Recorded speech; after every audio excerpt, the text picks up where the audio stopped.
तो आज हम स्टार्ट करेंगे एक्सरसाइज 1.3। ठीक है, तो इसके पहले हम टॉपिक देख लेते हैं कौन कौन से टॉपिक हैं इसमें हमारे, यानी कि बेसिक चीज़ें। तो सबसे पहले हम इसमें पढ़ेंगे कंपोजिशन ऑफ फंक्शन। ठीक है, कंपोजिशन ऑफ फंक्शंस।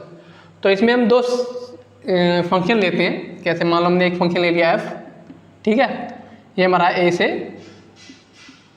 बी में। ठीक है, अब कौन सा दूसरा फंक्शन है हमने लिया जी, वो हमारा बी से सी में है। ठीक है, हमने दो फंक्शन ले लिए। तो सबसे पहले देख लेते हैं यानी कंपोजिशन ऑफ फंक्शन को डिनोट कैसे करते हैं। ठीक है, तो सबसे पहले हम ये देख लेते हैं कंपोजिशन ऑफ एफ एंड जी। और इसे हम डिनोट की बात करें तो हम इसे डिनोट करेंगे गोफ। ठीक है, किससे डिनोट करते हैं? गोफ से, यानी पहले एफ लिखा फिर जी, पर इसे यहाँ घुमा के लिखते हैं। ठीक है, तो अब कौन सा हमारा ये गोफ है, ये ए से सी में हो जाएगा। किस में हो जाएगा? ए से सी में। ठीक है, तो इसको हम इस तरीके से भी लिखते हैं एफ एक्स। ठीक है, इसे अगर और आगे खोल के लिखें तो हम लिख सकते हैं जी एफ एक्स। ठीक है, जहाँ ओ था उसका भी ब्रैकेट लग जाएगा। और इसमें कौन सा हमारा एक्स के एलिमेंट है वो सारे ए को बिलोंग करेंगे। ठीक है ना, तो ये चीज़ आप यानी कि इसे गोफ से डिनोट करते हैं। और कौन सा नया हमारा कंबाइन करके नया फंक्शन बनता है वो ए से सी में, यानी कि पहले वाले का डोमेन यानी एफ का डोमेन वही रहेगा। ठीक है, डोमेन वो एफ का होगा और रेंज जी वाले की होगी। ठीक है, यानी कि अब कौन से इस फंक्शन की देखें तो डोमेन कौन सा है, सेट ए को बिलोंग करेगा और रेंज सेट सी को बिलोंग करेगा। ठीक है ना, तो अब गोफ तो निकल के आ गया। अब क्या हम फोक यानी कि कंपोजिशन ऑफ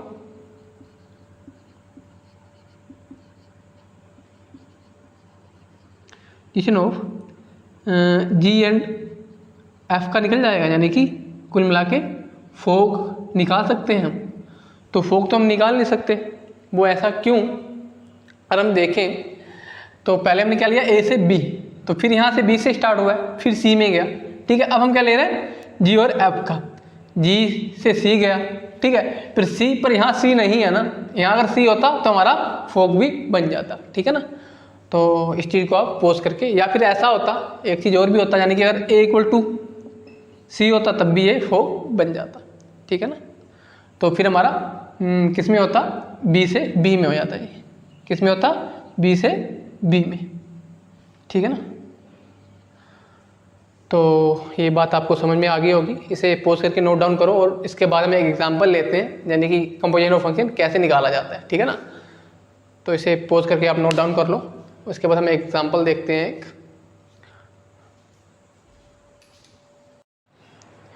अगर हम एग्जांपल नंबर 16 देखें, ठीक है, एग्जांपल नंबर 16, तो इसमें सबसे में पहले फाइंड करना है, क्या फाइंड करना है, गोफ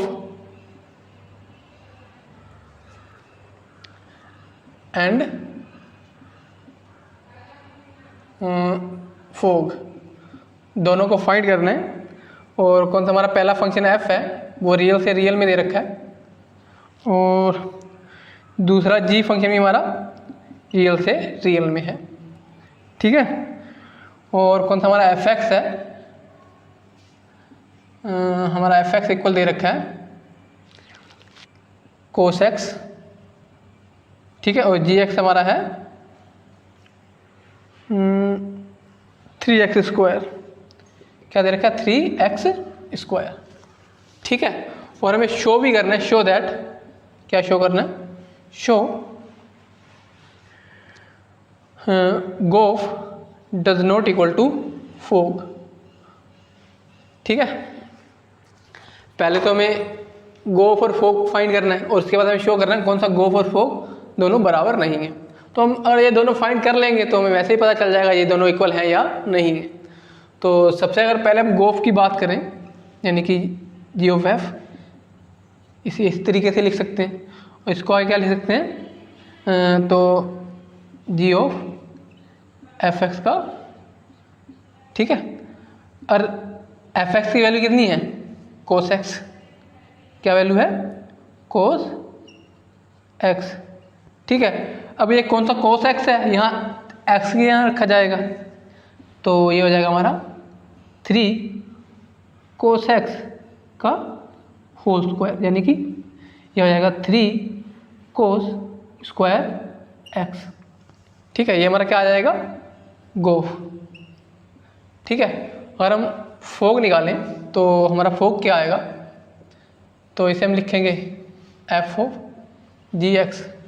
ठीक है, और इसको आगे और खोल के लिखेंगे, ये हो जाएगा जी ऑफ, ठीक, ये हो जाएगा। तो हमें पता है जी एक्स क्या है हमारा, 3x स्क्वायर, ये क्या है 3x स्क्वायर। ठीक है, अब कहाँ यहाँ f के यहाँ x है, वहाँ यहाँ ये 3x स्क्वायर आ जाएगा, तो यहाँ ये हमारा हो जाएगा ये कोस 3x का स्क्वायर। ठीक है, ये हमारा फोग आ गया। ठीक है, तो हमने गोफ भी फाइंड कर लिया और फोग भी को भी फाइंड कर लिया। अब हमें शो करना है, यानी गोफ और फोग इक्वल नहीं है, तो हम दोनों को देखें तो फोग और गोफ दोनों ही इक्वल नहीं है, तो हम डायरेक्ट लिख सकते हैं एंड में कि fog is not equal to gof. ठीक है, ये हमें दिख ही रहा है, ये हमारा 3 कोस स्क्वायर एक्स है, ये 3 कोस 3x स्क्वायर है, यानी दोनों बराबर नहीं है, तो ये हमें शो करना था। अब आपको पता चल गया होगा यानी कि कंपोजिशन ऑफ फंक्शन कैसे निकाला जाता है। ठीक है ना, तो इसे चाहे तो आप पॉज करके नोट डाउन इसे भी कर सकते हो।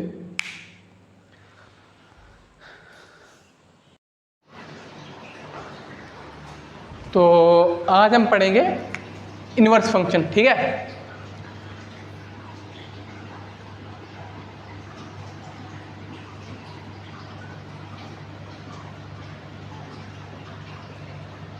ठीक, तो इनवर्स फंक्शन देख लेते हैं भी, इनवर्स फंक्शन बनता कैसे है, इसकी क्या बेसिक प्रॉपर्टी होती है।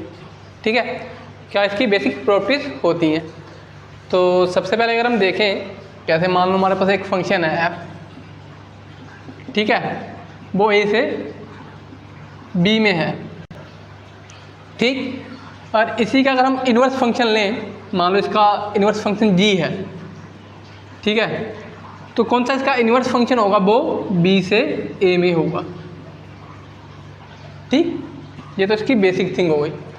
और वैसे तो कौन सा इनवर्स फंक्शन है, उसे f, कैसे f का इनवर्स लिखना, तो f की पावर -1 इससे डिनोट करते हैं।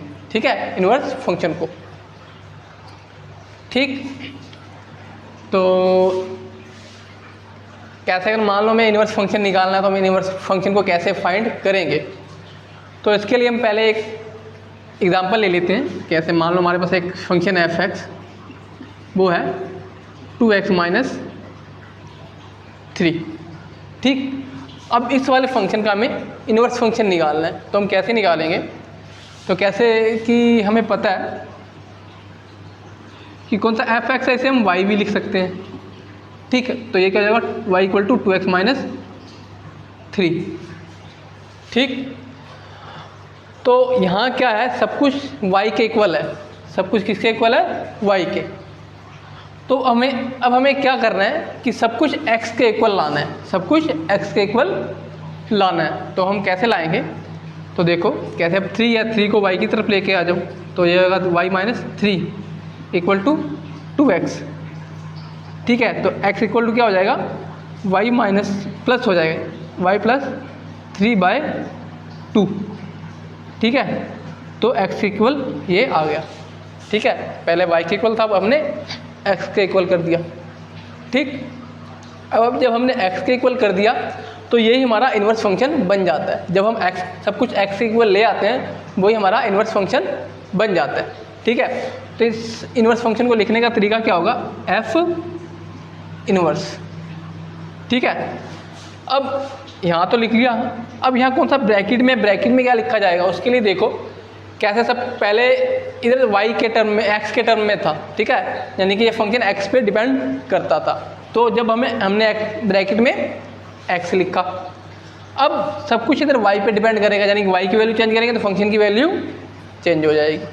तो अब हम क्या करेंगे, यहाँ भी फिर y लिख देंगे, क्योंकि y के चेंज करने से फंक्शन की वैल्यू चेंज होती है। तो y + 3/2, तो यही हमारा इनवर्स फंक्शन हो जाएगा। ठीक है, इसे f इनवर्स y से हम ऐसे लिख सकते हैं। ठीक है ना, तो इसे पोज करके नोट डाउन कर लो आप।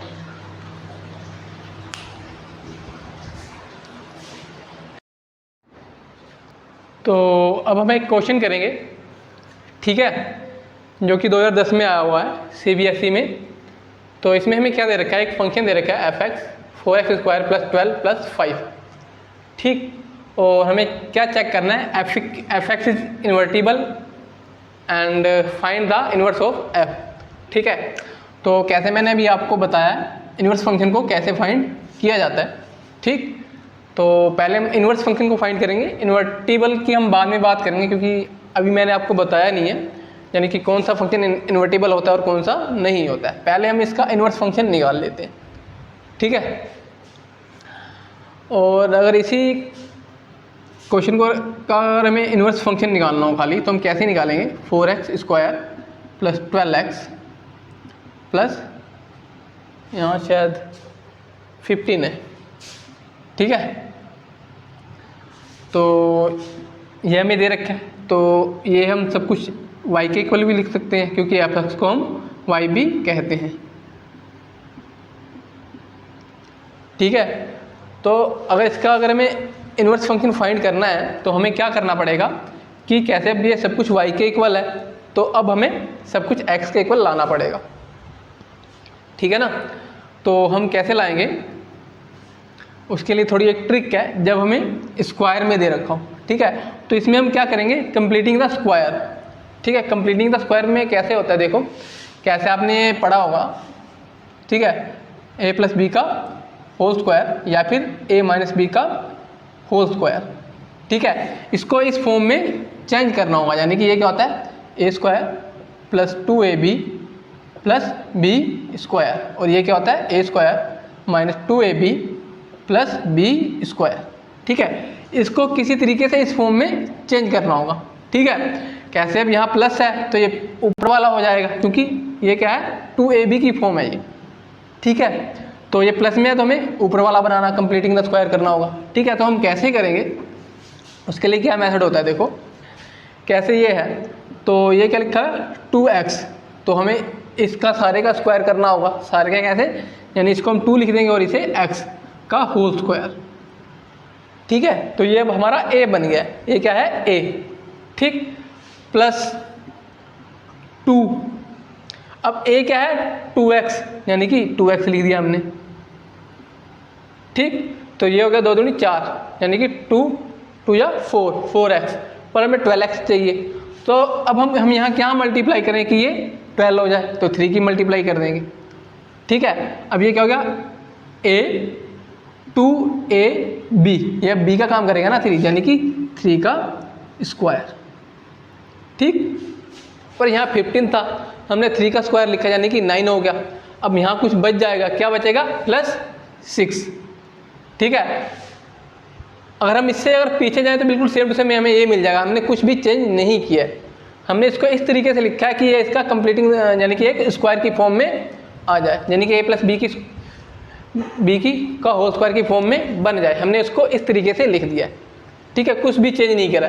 कैसे, अब 2x को ऊपर लिखेंगे तो 4x² हो जाएगा, ये 12x² है, 12x है, और ये 9 है, 9 + 6 15 हो जाएगा, ठीक है ना। तो ये हम लिख सकते हैं y = 2x + 3 का होल स्क्वायर + 6, ठीक है। अब 6 को इधर लेके आ जाओ, यानी y - 6 = 2x + 3, ठीक है, का होल स्क्वायर। अब इसको घुमा के लिख लो 2x + 3, ठीक है। तो इसका कौन सा ये है, अगर इसको इधर हम डालेंगे तो अंडर आ जाएगा, यानी कि y - 6, ठीक है। अब 3 को उधर लेके जाओ, 2x + = √y - 6 - 3, ठीक है। अब 2 को इसके नीचे डाल देंगे तो ये हो जाएगा हमारा y - 6 - 3, ठीक है, /2, ठीक है। तो हमारा इन्वर्स फंक्शन क्या आ जाएगा, x = √y - 6, ठीक है, -3/2, यानी कि ये हमारा x के इक्वल आ जाएगा। तो यही हमारा इन्वर्स फंक्शन होता है, ठीक है। तो इसको हम क्या लिख सकते हैं, f inverse y equal to y minus 6 minus 3/2। तो ये हमारा इन्वर्स फंक्शन आ गया। ठीक है, तो यही हमें फाइंड करना था। ठीक, इसे पोज करके नोट डाउन कर लो। ये क्वेश्चन मैंने आपको इसलिए बताया, यानी कि पहले तो आपको मैंने एक सिंपल एग्जांपल लेकर समझाया था, यानी कि इन्वर्स फंक्शन को ऐसे फाइंड किया जाता है। ठीक है, तो और इस टाइप के क्वेश्चन आते हैं तो आप इस तरीके से कर सकते हैं। ठीक है, तो इसके बाद हम पढ़ेंगे इन्वर्टिबल फंक्शन क्या होता है, यानी कि इन्वर्टिबल फंक्शन कौन से होते हैं और कौन से नहीं होते। ठीक है, इसे पोज करके नोट डाउन कर लो।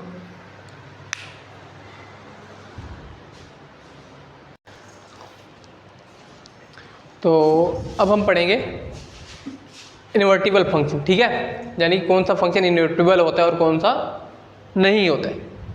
ठीक, तो कैसे, मान लो एक फंक्शन है f a से b में है। ठीक, तो ये कब इन्वर्टिबल होगा, इसको चेक करने के लिए दो तरीके होते हैं, यानी कौन सा फंक्शन को अगर हमें चेक करना है कि ये इन्वर्टिबल है या नहीं है, इसके दो मेथड हैं।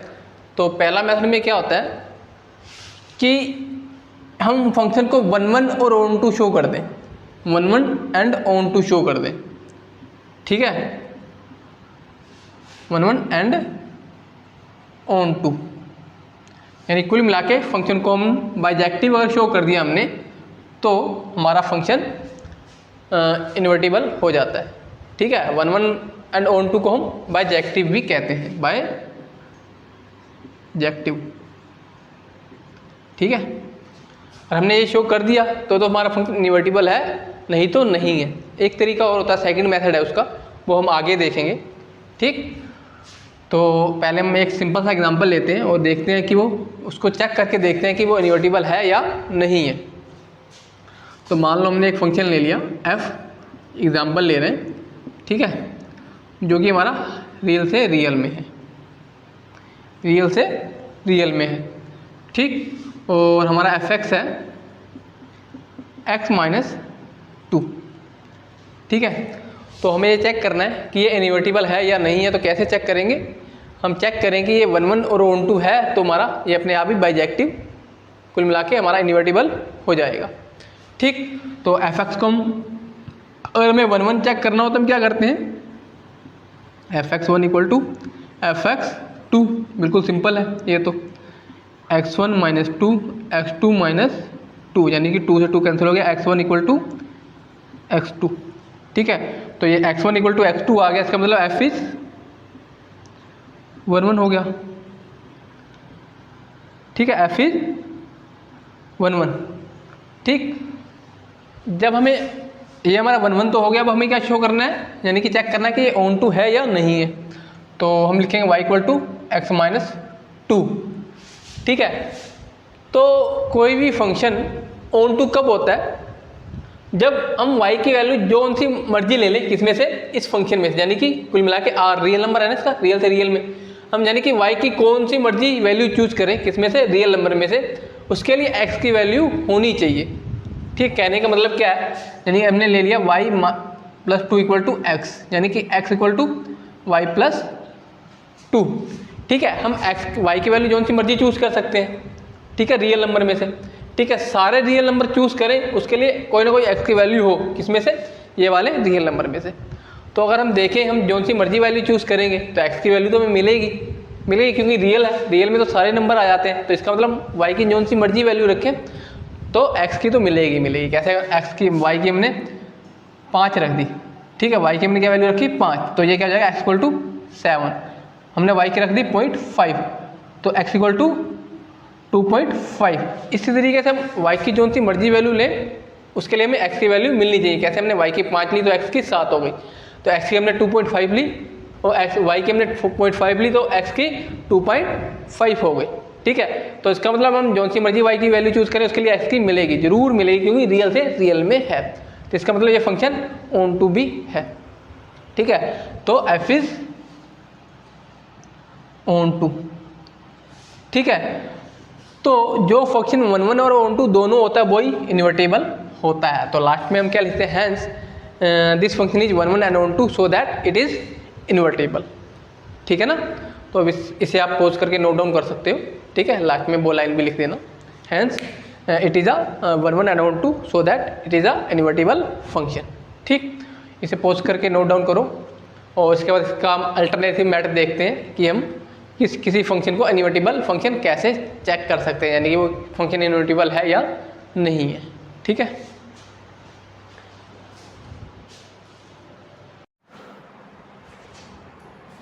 तो अब हम बात करेंगे इन्वर्टिबल फंक्शन की, ठीक है। तो कोई फंक्शन को हमें चेक करना है कि वो इन्वर्टिबल होगा या नहीं होगा, उसके दो मेथड हैं, ठीक है। तो सबसे पहले हम देखते हैं पहला मेथड। तो पहले मेथड में क्या होता है, देखो जैसे मान लो कोई फंक्शन है f, वो a से b में है, ठीक है। अगर ये फंक्शन हमारा इन्वर्टिबल है, ठीक, और ये हमारा फंक्शन इन्वर्टिबल है तो इसे 1 1 एंड ऑन टू होना चाहिए, ठीक है। इसे 1 1 और ऑन टू होना चाहिए, ठीक। 1 1 एंड ऑन टू को हम बाइजेक्टिव भी कहते हैं, या फिर हम ये कहते हैं कुल मिला के कि फंक्शन बाइजेक्टिव हो, ठीक।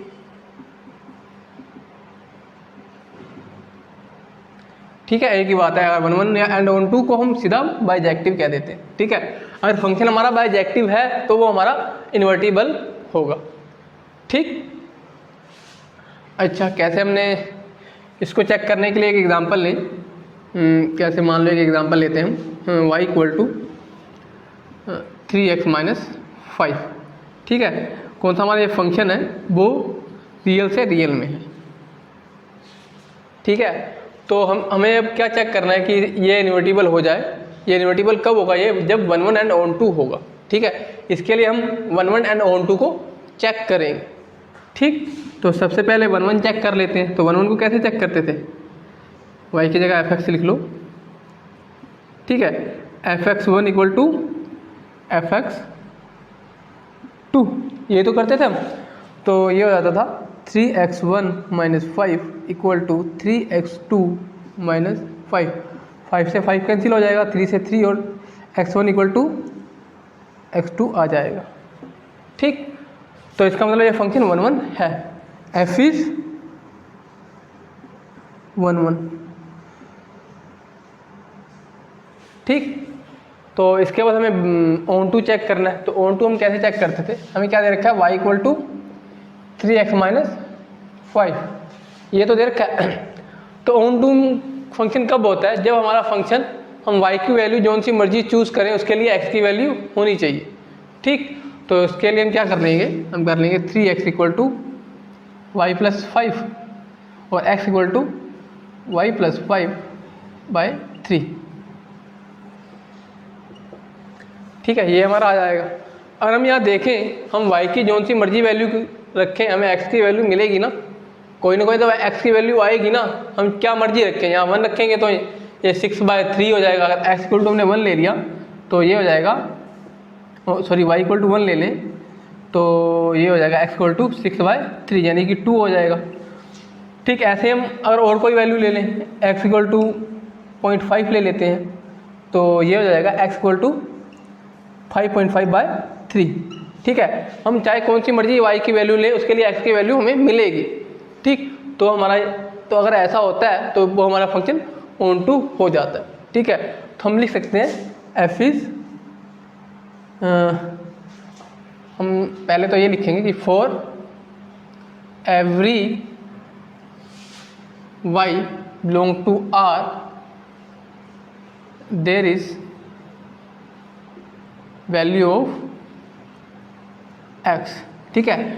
For every value of y belong to R यानी कि रियल नंबर, रियल से रियल में है ना, तो there is a value of x belong to R, ठीक है। तो इसका मतलब f इज ऑन टू, ठीक। तो अब हमारा फंक्शन 1 1 भी है और ऑन टू भी है, और ये दोनों हो गया है तो इसका मतलब हमारा फंक्शन क्या है, इन्वर्टिबल है, ठीक है। तो हम सीधा लिख सकते हैं f इज इन्वर्टिबल, उसका रीजन क्या है, रीजन ये है कि फंक्शन 1 1 एंड ऑन 2 है। आप नीचे रीजन भी दे सकते हैं, ठीक है। तो इसे पोज करके नोट डाउन कर लो। ये हमारा पहला मेथड हो गया, इसके बाद हम दूसरा मेथड देखेंगे, ठीक। इसे पोज करके नोट डाउन कर लो।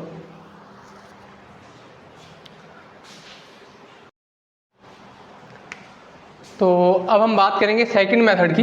तो हमारा सेकंड मेथड क्या है, मेथड सेकंड, ठीक। इसमें क्या होता है, मान लो हमारे पास कोई फंक्शन है f, ठीक। ये हमारा x से y में है, ठीक है। और इसका कौन सा इन्वर्स होगा, f इन्वर्स, वो किस में होगा, y से x में, ठीक है। y से x में होगा, ठीक। अगर इस फंक्शन का f इन्वर्स ऑफ f निकालें, यानी कि f इन्वर्स का कंपोजिशन निकालें f से, तो ये हमारा, ठीक है, ये x आएगा, यहाँ x के इक्वल आना चाहिए, ठीक है। किसके इक्वल आना चाहिए, x के। और f इन्वर्स y, ये किसके इक्वल आएगा हमारा, y के। या फिर हम कहें f inverse of f equal to identity function x, ठीक है। इसे कहते हैं आइडेंटिटी फंक्शन। या फिर हम f inverse equal to i y, ठीक है, यानी कि आइडेंटिटी फंक्शन ऑफ y के बराबर होगा, ठीक। यानी f inverse of f x से निकालेंगे हम, तो हमारा x आना चाहिए। f इन्वर्स y को निकालें तो हमारा y आना चाहिए, ठीक है। इसको अगर हम पीछे वाला एग्जांपल लें, तो हमारे पास क्या क्वेश्चन था, f(x) इक्वल टू 3x - 5, यही था ना, ठीक। तो अगर ये मेथड हम यूज करना चाहते हैं तो पहले हमें इन्वर्स फंक्शन निकालना पड़ेगा। तो इसका अगर हम इन्वर्स फंक्शन निकालें तो क्या आएगा, 3x - 5 x equal to y + 5/3, यानी ये हमारा हो जाएगा f inverse of y equal to y + 5/3। ये तो हमारा इन्वर्स फंक्शन आ जाएगा, ठीक है। तो हमें इन्वर्टिबल शो करने के लिए क्या चेक करनी होंगी, दो चीज़ें, पहली ये और दूसरी ये। तो हम पहले वाले को चेक कर लेते हैं। पहले वाले को चेक करने के लिए क्या होगा, f इन्वर्स ऑफ f(x) निकालना है हमें, ठीक है। तो f(x) की वैल्यू कितनी है, f(x) की वैल्यू, यहाँ f(x) की वैल्यू तो रखेंगे। तो इसके लिए पहले हम इसे थोड़ा और खोल लें, f इन्वर्स f(x), ठीक है। अब हम यहाँ f(x) की वैल्यू रखेंगे। f(x) की वैल्यू कितनी है, 3x - 5, f inverse equal to 3x - 5, ये तो रखी जाएगी।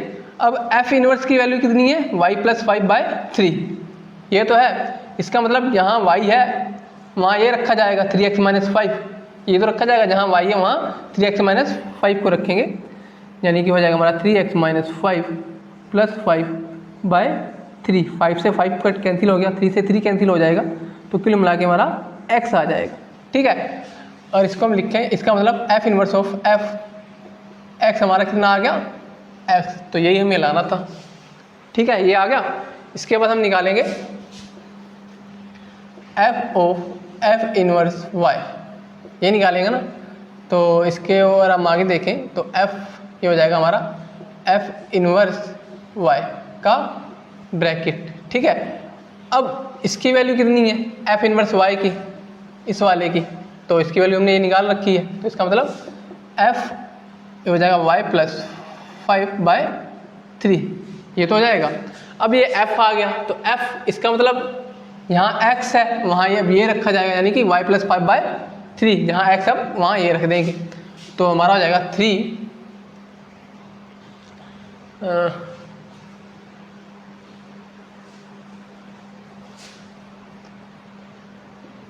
y + 5/3 - 5, ठीक है। 3 से 3 कैंसिल हो गया, तो आगे क्या आएगा, y + 5 - 5, 5 से 5 कैंसिल हो गया, कुल मिला के हमारा ये y के इक्वल आ जाएगा। इसका मतलब f इन्वर्स y हमारा y के बराबर आ गया। तो इसका मतलब अगर ऐसा हो गया तो हम सीधा लिख सकते हैं कि f(x), ठीक है, equal to x and f of f inverse y equal to y implies that f is invertible। ठीक है, यानी f inverse of f x equal to x and f of f inverse y equal to y, ये तो हमें show करना था। तो अगर ऐसा है तो f इज इन्वर्टिबल अपने आप हो जाता है। ठीक है, तो इसे आप पोज करके नोट डाउन कर सकते हो।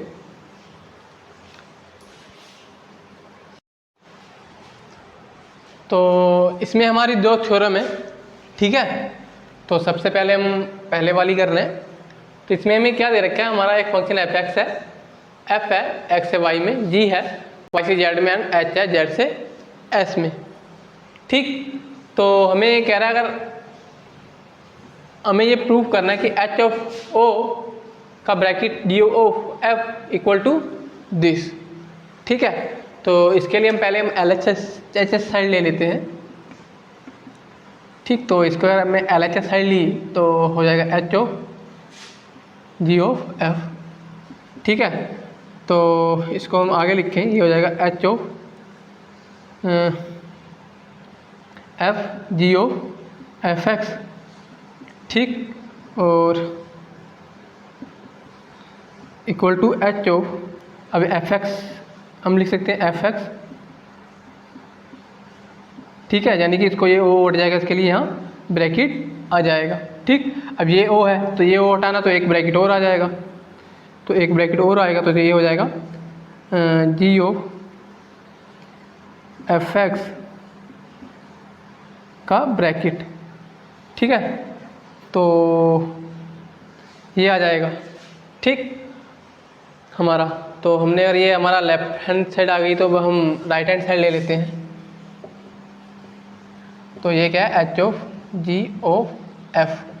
ठीक है, यहाँ ब्रैकेट लगा हुआ है, तो इसके हम यहाँ एफ लगा लेते हैं, तो ये होगा एच का एफ एक्स।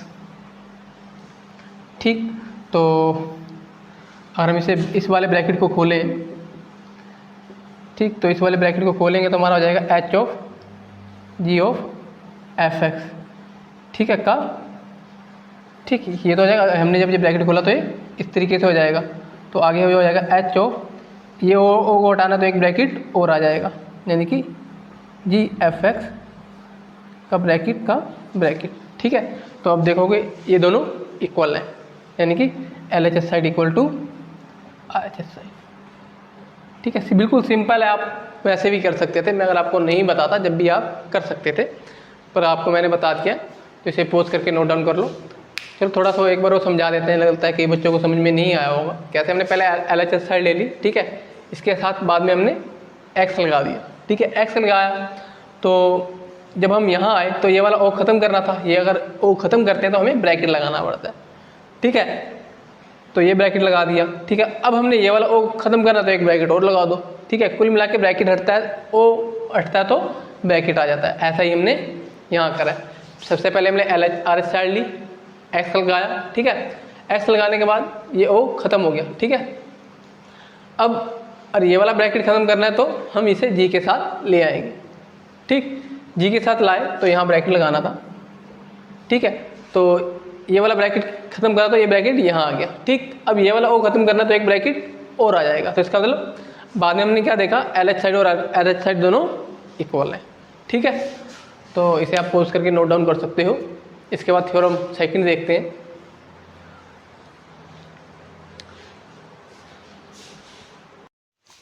तो अब हम थ्योरम नंबर सेकंड पढ़ेंगे। ठीक, जिसमें हमें दो फंक्शन दे रखे हैं, एक फंक्शन एफ है जो एक्स से वाई है, एंड दूसरा फंक्शन जी है जो हमारा वाई से जेड में है। ठीक है, और हमें दे रखा है कि बोथ आर इन्वर्टिबल, यानी कि दोनों फंक्शन इन्वर्टिबल हैं। ठीक, तो कौन सा ये स्मॉल है, ये कैपिटल एक्स को बिलोंग कर रहा है, और कौन सा ये स्मॉल वाई है, ये कैपिटल वाई को बिलोंग कर रहा है, और ये वाला स्मॉल जेड कैपिटल जेड को बिलोंग कर रहा है। इसका मतलब क्या हुआ, कौन से ये कैपिटल वाले एक्स वाई जेड है ये हमारे सेट है, और कौन से स्मॉल वाले एक्स वाई जेड है ये हमारे एलिमेंट है। ठीक है, और हमें ये शो करना है कि जी ऑफ एफ का inverse equal to f inverse of g inverse. ठीक, तो अगर हम गोफ निकालें तो हमारा गोफ क्या आएगा? ठीक है, गोफ हमारा एक्स से जेड में होगा। ठीक है, ये मैंने आपको कंपोजिशन ऑफ फंक्शन में बता रखा है भी कैसे होता है। ठीक है, गोफ हमारा कहाँ से होगा? एक्स से जेड में, और इसी का इन्वर्स कर देंगे हम। ठीक, इसी का इन्वर्स कर देंगे तो ये जेड से एक्स में हो जाएगा। ठीक है ना, इसका मतलब अगर हम जी ऑफ एफ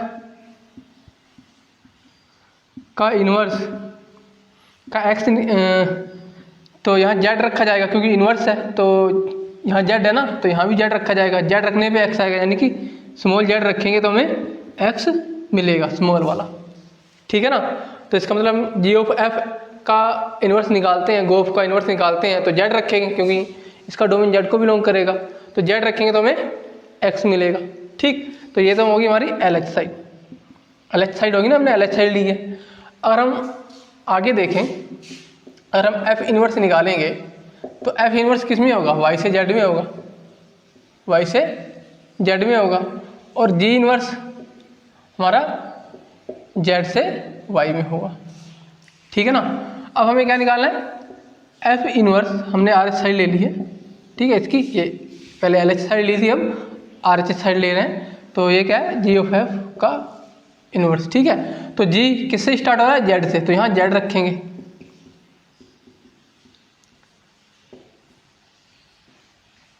ठीक है, तो जेड रखने पे मिल क्या रहा है? वाई, तो यहाँ क्या आ जाएगा? एफ इनवर्स वाई, ये तो आ जाएगा।